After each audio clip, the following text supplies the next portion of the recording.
नमस्कार दोस्तों। Harshali academy channel में एक बार फिर आपका हार्दिक स्वागत है। आज के हमारे इस वीडियो में हम रीजनिंग के 15 अति महत्वपूर्ण प्रश्नों के बारे में चर्चा करेंगे। इस प्रकार के प्रश्न हाल ही की सभी कॉम्पिटिटिव एग्जाम्स में काफ़ी ज़्यादा पूछे जाते हैं। ऐसे प्रश्नों की प्रैक्टिस से आप अपनी एग्जाम्स की तैयारी और ज़्यादा बेहतर तरीके से कर पाएंगे। तो आइए शुरू करते हैं। हमारा पहला प्रश्न है जिसमें हमें संख्याओं का एक सेट दिया हुआ है और हमें उत्तर में से उस संख्याओं के सेट का चयन करना है जो इन संख्याओं के बीच में लगे हुए लॉजिक को फॉलो करता है। ये जो तीन संख्याएं सेट में दी हुई है 4, 14 और 44, ये एक निश्चित लॉजिक को फॉलो कर रही है, एक निश्चित रीजनिंग को फॉलो कर रही है। वही रीजनिंग को हमको ढूंढना है और देखना है कि दिए हुए सेट्स में से कौन सी वाली दिए हुए ऑप्शंस में से कौन सा वाला सेट इस रीजनिंग को फॉलो कर रहा है। तो अब इन संख्याओं को हम गौर से देखें तो हम पाते हैं यहाँ पे दिया हुआ है 4, 14 और 44। तो संख्याएं एक दूसरे से काफी ज्यादा बड़े अंतर से बड़ी या छोटी हो रही हैं। जैसे कि 4 के बाद दिया हुआ है सीधे 14 और 14 के बाद दिया हुआ है 44। तो अगर 4 से 14 हम लाना चाहें तो हम कैसे ला सकते हैं? 4 में अगर हम 3 का गुणा कर दें तो हमको मिलता है 12 और अगर हम उसमें 2 जोड़ दें तो हमको मिलता है 14। मतलब पहली संख्या में 3 का गुणा किया और 2 जोड़ दिया तो दूसरी संख्या मिल गई। इसी प्रकार अगर 14 से 44 लाना हो तो हमको क्या करना होगा? 14 में अगर हम 3 का गुणा कर दें तो हमको मिलता है 42, 14 तिया 42 और उसमें अगर हमने 2 जोड़ दिया तो हमको क्या मिलेगा? 44 मिलेगा। तो ये क्या हो जाता है? हमको तीसरी संख्या मिल जाती है। तो लॉजिक क्या लगा है? पहली संख्या में हमने 3 का गुणा किया, 2 जोड़ दिया तो दूसरी संख्या मिली, दूसरी संख्या में 3 का गुणा किया और 2 जोड़ दिया तो तीसरी संख्या मिली। देखते हैं सेट में कौन सी वाली संख्या इसका पालन कर रही है। तो सेट में अगर हम देखें तो पहला जो ऑप्शन है हमको दिया हुआ है 11, 35, 107। तो अगर हम 11 में 3 का गुणा करें तो हमको मिलता है 35 और उसमें अगर हम 2 जोड़ दें तो हमको मिलता है 35। फिर दूसरी संख्या दी हुई है 35 और 107। तो 35 में अगर हम 3 का गुणा करें तो हमको मिलता है 105 और उसमें अगर हम 2 जोड़ दें तो मिलता है 107। तो ऑप्शन नंबर 1 ही हमारा सही उत्तर होगा जो इस रीजनिंग को फॉलो कर रहा है। दूसरे ऑप्शंस भी देख लेते हैं। दूसरे में 5, 15, 30 दिया हुआ है तो 5 तिया 15 होता है, इसमें 2 जोड़ने पर 17 मिलता है तो ये नहीं होगा। तीसरे ऑप्शन में देखें तो 7 तिया 21 होता है और 21 में अगर हम 2 जोड़ें तो 23 मिलता है और 23 तिया 69 होता है और उसमें 2 जोड़ने पे 71 मिलता है तो ये वाला भी ऑप्शन नहीं होगा। 9 तिया 27 और 3 जोड़ने पे 30 मिलता है तो ये वाला भी नहीं होगा। ऑप्शन नंबर 1 हमारा सही उत्तर है। अब हम अगले प्रश्न की ओर बढ़ते हैं। फिर से इसमें 3 संख्याओं का सेट दिया हुआ है। अब देखिए यहाँ पे क्या दिया हुआ है? 64, 7 और 27। 64, 7 और 27। अब देखिए ये जो संख्याएं हैं ये एक दूसरे से काफी ज्यादा बड़ी या छोटी है। यहाँ पे दिया हुआ है 64, फिर दिया हुआ है 27 और बीच वाली संख्या काफी छोटी, तुलनात्मक रूप से काफी छोटी संख्या है। तो जब भी ऐसा हो संख्या एक दूसरे से काफी ज्यादा बड़ी या छोटी हो तो हमें कौन सी ट्रिक लगानी पड़ती है? हमें या तो मल्टीप्लीकेशन या फिर स्क्वायर या क्यूब वाली ट्रिक लगानी होती है। इन संख्याओं को ध्यान से देखने पे हम पाते हैं कि 64 किसका पूर्ण वर्ग होता है? 64 पूर्ण वर्ग होता है 8 का और 8 का वर्ग करने पे हमको 64 मिलता है। और अगर हम घन देखें तो ये किसका घन होता है? ये 4 का घन होता है। इसी प्रकार 27 किसका घन होता है? 27 किसी का वर्ग नहीं होता लेकिन ये घन किसका होता है? 3 का घन होता है। तो घन वाली या क्यूब वाली ट्रिक यहाँ पे लग सकती है। देखिए यहाँ पे दिया हुआ है 4 का घन और 3 का घन। अगर इनको हम जोड़ दें 4 और 3 को तो हमको क्या मिलता है? हमको मिलता है 7। मतलब क्या हुआ है? पहली जो संख्या है उसका हमने घनमूल निकाला, इसका घनमूल निकाला और तीसरी संख्या है इसका भी घनमूल निकाला और जो उत्तर मिला उन दोनों को जोड़ दिया तो बीच वाली संख्या मिल गई। 64 का घनमूल होता है 4, 27 का घनमूल होता है 3, इन दोनों को जोड़ दिया तो हमको बीच वाली संख्या 7 मिल गई। देखते हैं कौन सी संख्या लॉजिक फॉलो करती है। तो अब देखिए यहाँ पे 127 तो किसी भी संख्या का घन नहीं होता है तो ऑप्शन नंबर 1 तो नहीं होगा। फिर दिया हुआ है 216, 216 मतलब किसका घन हो गया? ये 6 का घन हो गया। और आखिरी में दिया 125, 125 का घन होता है 5 का। 6 और 5 को जोड़ने पे क्या मिलता है? 11। तो ऑप्शन नंबर 2 हमारा सही उत्तर हो जाएगा। अगले प्रश्न की ओर बढ़ते हैं। फिर सेट में संख्याएं दी हुई हैं और जो लॉजिक लगा है वो ढूंढना है। संख्याएं क्या है, 14 दी हुई है, 17 दी हुई है, 961 दी हुई है। तो अब हम जानते हैं कि यहाँ पे ये वाली जो संख्याएं हैं 14, 17 और फिर 961, मतलब संख्याएं, ये वाली संख्या इन दोनों की संख्याओं की तुलना में काफी ज्यादा बड़ी है। अच्छा, 961, हम एक चीज और भी जानते हैं कि 961 किसका वर्ग होता है। 961 31 का वर्ग होता है, ये भी हम जानते हैं। वर्ग, जब भी रीजनिंग के प्रश्न हमको हल करना रहते हैं तो हमें सबसे पहले कम से कम 50 तक की संख्याओं के वर्ग याद कर लेने चाहिए, 20 तक की संख्याओं के घन याद कर लेने चाहिए। तो अब ये 31 का घन होता है, तो यहाँ पे दिया हुआ है 14 और 17। 14 और 17 को अगर हम जोड़ दें तो क्या मिलता है, इन दोनों को जोड़ने पे हमको 31 मिलता है। मतलब पहली जो दो संख्याएं हैं, इन दोनों का जो योग आया है 31, उसका वर्ग करने पे हमको दूसरी संख्या 961 मिली। देखते हैं कौन सी संख्याएं ये लॉजिक फॉलो कर रही हैं। तो 11 और 12 को जोड़ने में मिलता है 23। 23 का वर्ग होता है 529, यहाँ पे दिया हुआ है 729। फिर दिया हुआ है 15 और 14, ये दोनों होते हैं 29। 29 का वर्ग क्या होता है, 29 का वर्ग होता है 841, तो ऑप्शन नंबर 2 भी नहीं होगा सही। 12 और 18, इन दोनों का योग होता है 30। 30 का क्या वर्ग होता है, 30 का वर्ग होता है 900, तो ये भी ऑप्शन सही नहीं है। आखिरी ऑप्शन कौन सा है, 13 और 19। 13 और 19 को जोड़ने पे क्या मिलता है, 32, और 32 का वर्ग क्या होता है, 1024। ऑप्शन नंबर 4 हमारा सही उत्तर होगा। आगे बढ़ते हैं। इसमें सेट वाली संख्या दी हुई है, कौन कौन सी संख्या दी हुई है हमारे सामने, 16, फिर 23 और 32। 16, 23 और 32। अब ये जो संख्या है, ये देखते हैं ये एक दूसरे से काफी ज्यादा बड़ी या छोटी नहीं हो रही। 16 के बाद दिया 23, 23 के बाद दिया 32। मतलब यहाँ पे क्या हुआ, यहाँ पे जब भी संख्याएं एक दूसरे से काफी ज्यादा बड़ी या छोटी नहीं होती तो हम उस केस में क्या करते हैं, उस केस में हम प्लस या माइनस वाली ट्रिक से हमें उत्तर मिलने की संभावना ज्यादा होती है। तो 16 से लेके 7 आए, मतलब कितने का अंतर हो गया, +7 का अंतर हो गया। और 23 से लेके 32 आए तो कितना हो गया, +9 का अंतर हो गया। मतलब पहली दो संख्याओं के बीच में 7 का अंतर है और दूसरी और तीसरी संख्याओं के बीच में 9 का अंतर है। देखते हैं कौन सा सेट में लॉजिक फॉलो हो रहा है। 10 और 23 और 46, तो यहाँ पे तो ये लॉजिक फॉलो नहीं हो रहा है। फिर दिया हुआ 11, 18 और 7। 11 और 18 में कितने का अंतर होता है, 7 का। और 18 और 27 में कितने का अंतर होता है, 9 का। तो ऑप्शन नंबर 2 में ये लॉजिक मिल रहा है हमें। ऑप्शन नंबर 2 हमारा सही उत्तर होगा। अगले प्रश्न की ओर बढ़ते हैं। अगले प्रश्न में हमें प्रश्नवाचक चिन्ह के स्थान पे आने वाली संख्या ज्ञात करनी है। इसमें क्या दिया हुआ है, इसमें दिया हुआ है हमें 123 और 36। एक ये निश्चित लॉजिक को जो फॉलो कर रही है वही लॉजिक हमको यहाँ पे ढूंढना है और उसी के आधार पे तीसरी से चौथी संख्या ज्ञात करनी। तो यहाँ पे दिया हुआ है 123 और उसके सामने अनुपात में हमें दिया हुआ है 46, तो 136 दिया हुआ है, माफ कीजिएगा। तो 123 से हम 36 कैसे ला सकते हैं। अच्छा, 36 अभी जब दिया हुआ है तो हमें ये ध्यान रखना होता है कि 36 किसका पूर्ण वर्ग होता है, 36 होता है पूर्ण वर्ग 6 का। जब भी पूर्ण वर्ग या पूर्ण वर्ग घन की संख्याएं होती तो हमें हमारा उत्तर वर्ग या घन को ध्यान में रखते हुए ही लाने की कोशिश करनी चाहिए।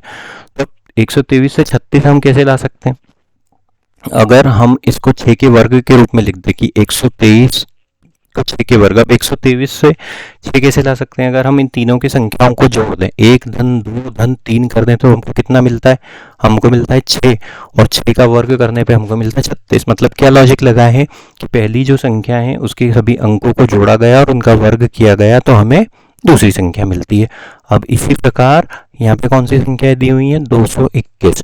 221 के सभी अंकों को जोड़ दे तो हमको क्या मिलता है, 2 धन 2 धन 1 बराबर ये होता है 5, और 5 का वर्ग करने पे हमको क्या मिलता है, 25। तो 25 किस ऑप्शन में दिया हुआ है, ऑप्शन नंबर 4 में। ऑप्शन नंबर 4 हमारा सही उत्तर होगा।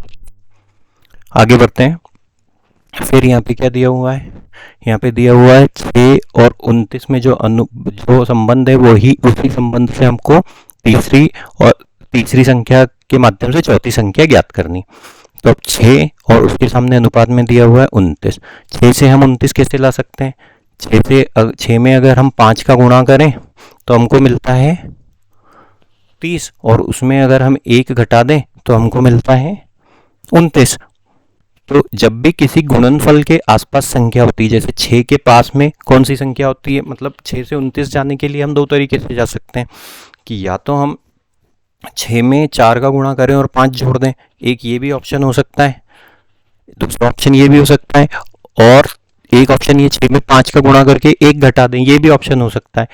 लेकिन जब भी इस प्रकार की चीज़ें आती हैं कि आपको गुणा करना हो, तो आपको वो वाले गुणनखंड के पास जाना ज़्यादा हमें चाहिए जिससे हमें अंतर कम मिले। जैसे कि 6 में 5 का गुणा करने पे हम 29 के नज़दीक पहुँचे हैं, सिर्फ 1 का अंतर है, लेकिन 4 का गुणा करने पे हम 24 पे पहुँचे हैं, तो 5 का अंतर है, तो ज़्यादा संभावना इस वाले लॉजिक से उत्तर मिलने की है। हम दोनों से तरीके से ही डिस्कस कर लेंगे। अब अगर हम देखें तो 24 में अगर हम 5 का गुणा करें और 1 घटा दें तो हमको क्या मिलता है, 24 पंजे 120 माइनस 1, तो ये कितना होता है 119। तो इस केस में ऑप्शन नंबर 3 हमारा सही उत्तर हो जाएगा। अगर हम ये वाला लॉजिक लगाते कि 24 में अगर हम 4 का गुणा करते और 5 जोड़ते तो हमको क्या मिलता है, 24 में अगर 4 जोड़ेंगे तो 4 का गुणा करेंगे 96 और 5 जोड़ देंगे तो कितना मिलेगा, 101 मिलेगा। तो 101 देखिए किसी भी ऑप्शन में नहीं, यहाँ पे भी वही होगा कि हम उसके बड़े वाले गुणनखंड से पास में जल्दी पहुंच गए, तो ऑप्शन नंबर 3 हमारा सही उत्तर होगा। अगले प्रश्न पे चलते हैं। अगले प्रश्न में क्या दिया हुआ है, 18 और उसके सामने अनुपात में दिया हुआ है 162। काफ़ी बड़ी संख्या है 18 और 162। 18 के पहाड़े में 162 आता है क्या, जी हाँ आता है। 18 में अगर हम 9 का गुणा कर दें तो हमको क्या मिलता है, 162 मिलता है। तो जब संख्या एक दूसरे से बड़ी या छोटी होती तो हमें गुणा करने से या फिर वर्ग या घन करने से हमारा उत्तर मिलने की संभावना ज़्यादा होती है। तो 18 में 9 का गुणा करने पे 162 मिलता है। तो इसी प्रकार अगर हम 36 में 9 का गुणा करें तो हमें हमारा उत्तर मिलेगा क्या, 36 में 9 का गुणा करने पे 9 छंकी 54, हासिल के आए 5, 9 तिया 27 और 5, 9 छंकी 54 की 4, हासिल के आए 5, 9 तिया 27 और 5 32, 324। 324 ऑप्शन में दिया हुआ है क्या, कहीं भी नहीं दिया हुआ है, तो ये लॉजिक तो यहाँ पे नहीं लगेगा। अब कौन सा लॉजिक लग सकता है, 18 से अगर 162 जाना हो तो एक लॉजिक ये हो सकता है कि अगर हम 18 का वर्ग करें तो हमको क्या मिलता है 324, और 324 का अगर हम आधा कर दें तो हमको क्या मिलता है, एक एक फिर बचता है यहाँ पे एक, तो 2 छंकी 12 और 2 दूनी 4, मतलब इस पहली संख्या के वर्ग किया और उसको 2 से भाग दे दिया तो हमें दूसरी संख्या मिल जाती है। तो 18 का वर्ग होता है 324 और उसको 2 से भाग दिया तो दूसरी संख्या मिल गई। अब देखते हैं इस संख्या का वर्ग क्या होता है, 36 का वर्ग क्या होता है, 36 का वर्ग होता है 1296, और इसमें अगर हम 2 का भाग दे दें तो इसका आधा क्या होता है 648। तो ऑप्शन नंबर 4 हमारा सही उत्तर होगा। आगे बढ़ते हैं।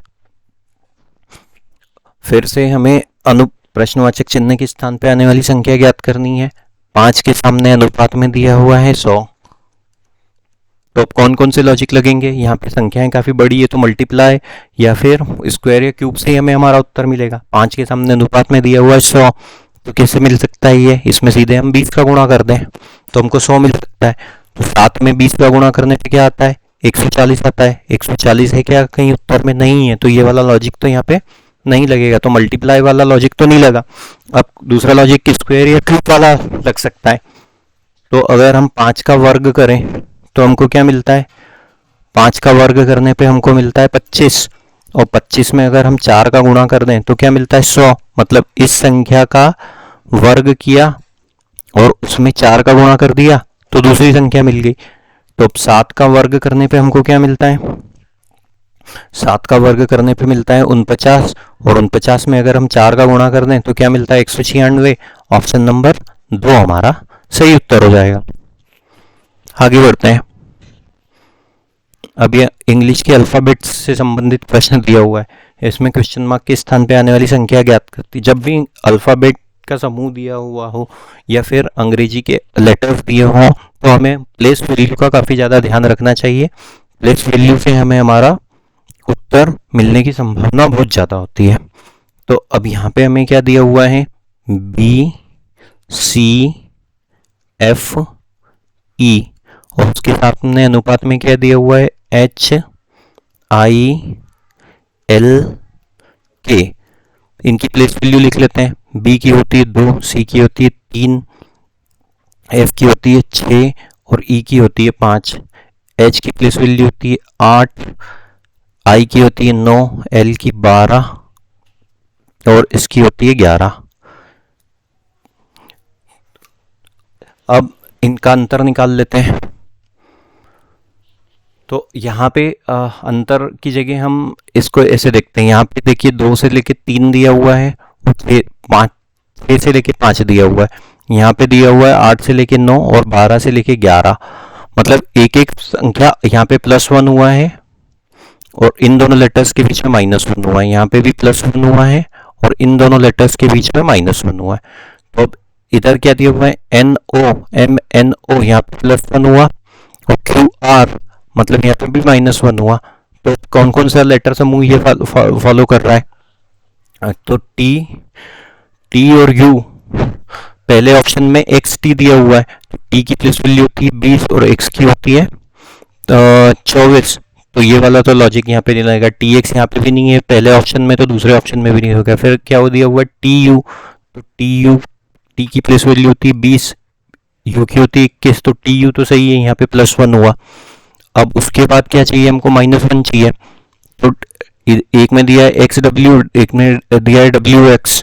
तो ये क्या होता है, अगर हम X की प्लेस वैल्यू देखें तो होती है 24 और W की प्लेस वैल्यू होती है 23।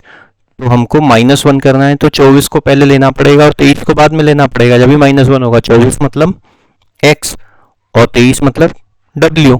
तो ये क्या हो जाएगा, TU X W, ये U है। TU X W option number 3 हमारा सही उत्तर होगा। उम्मीद करते हैं दोस्तों आपको ये प्रश्न पसंद आया होगा। इसी प्रकार के प्रश्नों को और पाने के लिए हमारे चैनल से जुड़े रहें और उस चैनल को सब्सक्राइब करें। इस वीडियो को अधिक से अधिक मात्रा में अपने दोस्तों के साथ शेयर करें। आगे बढ़ते हैं। फिर से हमें अंग्रेजी के अल्फ़ाबेट्स दिए हुए हैं और उनके बीच के लॉजिक को हमको ढूंढना है। यहाँ पे हमको दिया हुआ है ACE, उसके सामने अनुपात में दिया हुआ है KIG। A मतलब 1, C मतलब 3 और E मतलब 5, K मतलब 11, I मतलब 9 और G मतलब 7।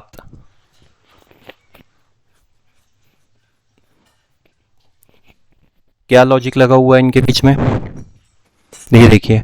यहाँ पे क्या हुआ है, यहाँ पे ये +2 हुआ है 1 से लेके 3, ये भी +2 हुआ है। दूसरों में क्या हुआ है, -2 हुआ है 11 से लेके 9 और 9 से लेके 7, यहाँ पे -2 हुआ है।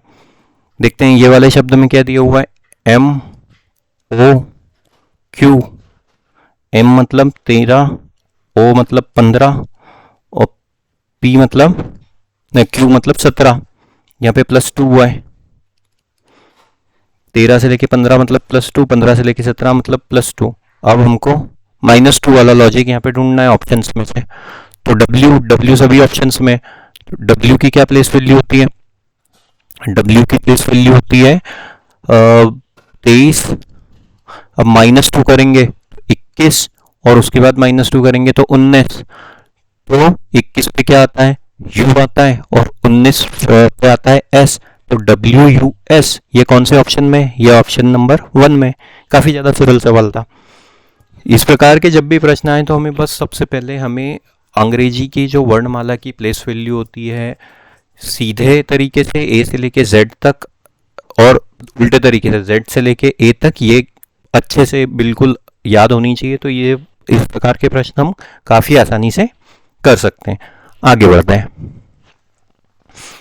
यहाँ पे दिया हुआ है हमें LOM, उसके सामने अनुपात में दिया हुआ है NMK।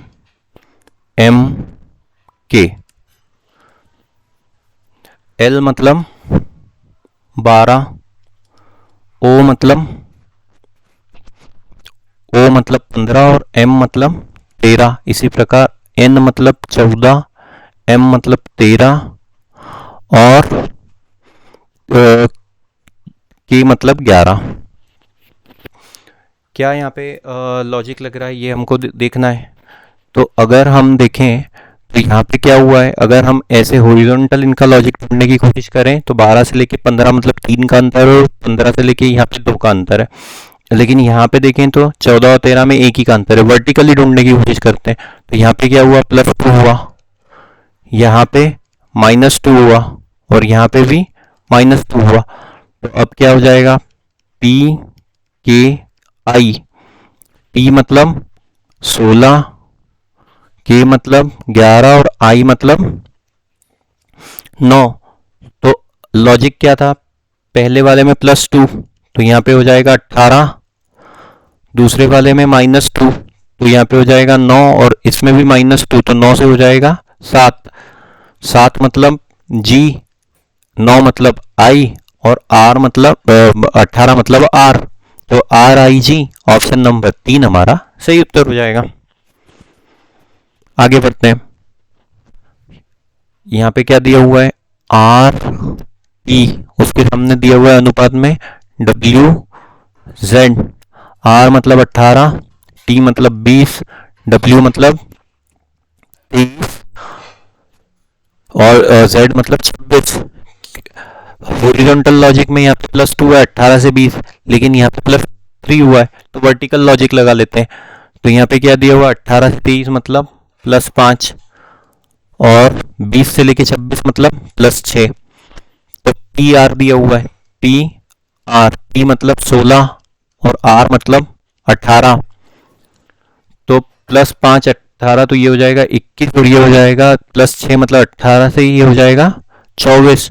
तो 24 के स्थान पे क्या आता है, X, और 21वें स्थान पे आता है U, तो UX ऑप्शन नंबर 1 हमारा सही उत्तर है।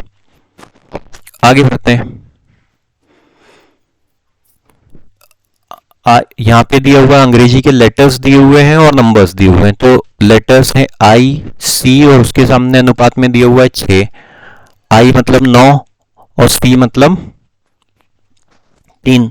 9 और 3 का अंतर कितना होता है, 6 होता है। मतलब इन दोनों की प्लेस वैल्यू का अंतर से हमें ये वाली संख्या मिल गई। तो अब इसी प्रकार P और D का प्लेस वैल्यू ले लेते हैं। P और D का प्लेस वैल्यू कितना होता है, P का होता है 16 और D का होता है 4। इन दोनों का अंतर किया, 16 में से 4 गए तो मिलते हैं 12। ऑप्शन नंबर 3 हमारा सही उत्तर। काफ़ी ज़्यादा सरल प्रश्न है। इस प्रकार के प्रश्नों की प्रैक्टिस करने से आपका कॉन्फिडेंस बढ़ेगा और आप ऐसे प्रश्न परीक्षा में काफ़ी आसानी से कर पाएंगे। आगे बढ़ते हैं।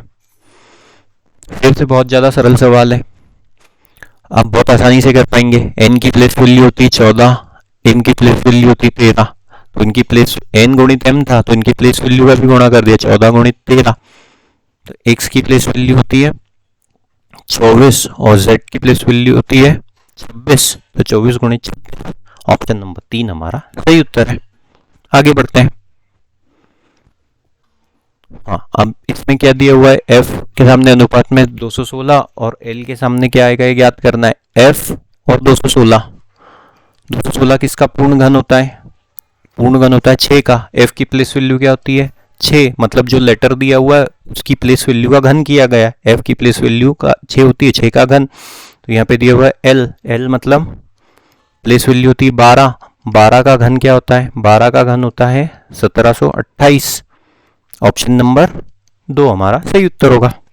उम्मीद करते हैं दोस्तों आपको ये सब आज के हमारे प्रश्न और ये वीडियो पसंद आया होगा। आपसे ये निवेदन है कि हमारे चैनल को सब्सक्राइब कीजिए, उस वीडियो को अधिक से अधिक मात्रा में शेयर कीजिए। Thank you.